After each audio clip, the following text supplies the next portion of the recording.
السلام عليكم ورحمة الله، ازيكم عاملين ايه؟ يا رب تكونوا بخير وايامكم كلها خير. هجعلكم النهاردة بحاجة كده فاخرة، حاجة كده من الحلويات السواري اللي ممكن بتتقدم في المناسبات، اعياد الميلاد، خطوبة تتقدم، لو منتظرين ضيوف. نقدر احنا ناخدها مع القهوة الصبح، وصفة جميلة وسهلة، ومقاديرها كمان بسيطة ومتوفرة ان شاء الله في كل بيت. انا محتاجة لوصفة النهاردة كوباية من بسكويت اللوتس.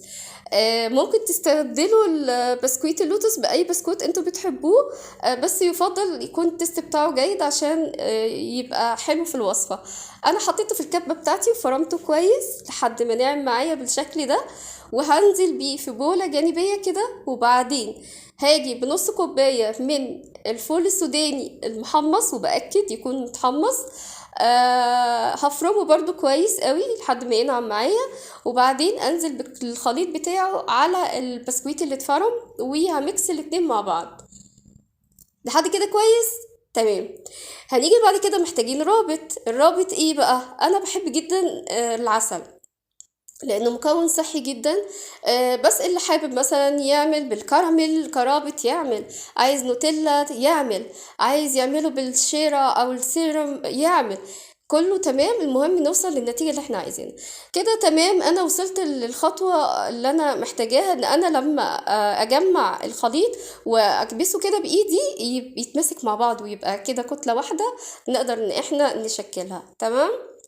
هنيجي بقى الخطوة المكون الثالث اللي احنا محتاجينه، اللي هو الشوكولات. انا هنا هستخدم 100 جرام من الشوكولات الابيض، وزيهم من الشوكولات الخام الدارك. هحطهم في بولة، وهسيح ده وهسيح ده، بحيث ان انا هعمل نص بالابيض ونص بالشوكولات الغامق او الدارك. تمام. هسيح الشوكولاتة، وبعدين هجيب القالب السيليكون بتاعي، وهنزل بالمعلقة كده نص الكب بتاع القالب. تمام. هنزل كده بالراحة وبشويش، وخلي بالي ومفيش مشكلة لو حصل زروطة بنمسح، كله تمام يعني تحت السيطرة. بعد كده بجيب الشوكولات الدارك اللي انا سيحتها في كيس الحلواني، وانزل بيها برضو في نص الكب، واساوي الكب تماما، اخبطه خبطة كده حنينة لذيذة، واخده على الفريزر بتاعنا لمدة نص ساعة. تمام.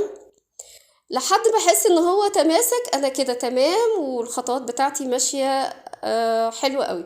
هاجي البسكويت بالسوداني اللي انا فرمته وعملته ميكس مع بعض، وهحطه على وش القالب واضغطه جامد، واكبسه كده بحيث ان هو يتساوى. تمام. وادخله تاني على الفريزر حوالي 10 دقايق، ولما يطلع هيبقى بالشكل اللي انتوا شايفينه. اهم نقطة تخلوا بالكم منها وانتوا بتطلعوا الحلو، تطلعوه بالراحة خالص بحيث ان هو ما يتكسرش معاكم. ونقطة كمان مهمة احب اقول لكم عليها لما تيجوا تشتغلوا، خاصة بالشوكليت في القوالب السيليكون، حاولوا تدهنوا القوالب بمسحة منديل او بالفرشة بتاعة الحلواني، مسحة زيت ما تبانش اصلا عشان يبقى سهل لما نيجي نطلعه. طيب انا محتاجة دلوقتي اجرنش الحلو بتاعنا عشان نكمل كده هيئته ويبقى باليونيفورم المناسب ليه يعني. هعمل ايه؟ هاخده وهنزل بيه في جوز الهند من تحت كقاعدة كده، عشان تدينا كده شكل حلو. كل الكمية بتاعتي سواء اللي هي انا عاملاها بالشوكولات البيضة او اللي انا عاملاها بالشوكولات الدارك، هنزل بيها في جوز الهند، واخليه هو لوحده بتحس ان هو بيمسك فيها، لان العسل بيبقى شويه عامل سن التلزيق، فبتمسك فيها جوز الهند من تحت بسهوله يعني. بعد كده انا جايبه نوعين صوص. انتوا ممكن بقى تستغنوا يعني تستخدموا نوع واحد. انا اشتغلت بصوص بتاع الصوص الفوزو، وصوص الكراميل. انا كنت عاملاهم قبل كده عندي، وان شاء الله هحاول ابقى انفذهم لكم في القناه. صوصات حلوه ومناسبه للحلويات، تقدروا تستخدموها مع حلويات كتيره، اصناف كتيره جدا. فانا نزلت كده بالكراميل زي ما انتم شايفين، ونزلت بالفستق، وهبتدي بقى يعني اعمل الفينش بتاعي او التاتشات الاخرانيه اللي هي هحط مثلا شوكليت شيبس كده قطعتين تلاتة كده في الكورنر. و بقيت الكاب بتاعت الحلو بتاعنا حسيت ان هو يعني ايه محتاج برضو ايه شويه تاتشات، فحطيت له فستق اللي هو الكداب رشه كده خفيفه بقى بالمنظر ده. والابيض حطيت له شوكولاته دارك بقى. الحلويات بتاعتنا طلعت بالشكل ده. بصوا يعني حاجة فاخرة. زي ما قلت لكم تقدروا ان انتوا تقدموها لاصدقائكم لضيوفكم تاخدوها مع القهوة بتاعتكم الصبح. بجد هتستمتعوا بيها جدا واطفالكم كمان هيستمتعوا بيها. اتمنى تكون وصفة النهاردة سهلة وسريعة ولذيذة.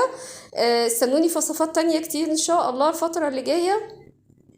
وطبعا ما تنسوش تدعموني بالسبسكرايب واللايك والشير وتشيروها لكل أصدقائكم وحبايبكم.